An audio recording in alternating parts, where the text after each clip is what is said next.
The downing of Malaysia Air Flight 17 over war-torn eastern Ukraine on Thursday brought into focus an overlooked element of war in an interconnected world. Conflicts that seem far removed can often be just a few miles away from the civilian airliners that fly overhead. The U.S. Federal Aviation Administration issues guidelines for flying over conflict zones. U.S. carriers, for instance, are all advised not to fly over Syria. The few airlines that do brave this route are Lebanon-based Middle East Airlines and Malaysia Air.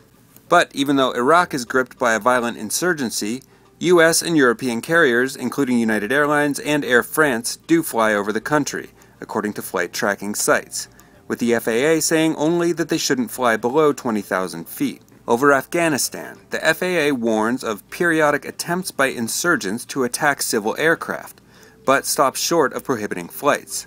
And flight tracking websites show regular traffic over those countries, including a British Airways flight flying from London to Hyderabad, India on July 21st, and a United Airlines flight headed from Mumbai to Newark. Following recent spasms of violence in Libya, the FAA has prohibited all U.S. carriers from flying over that country.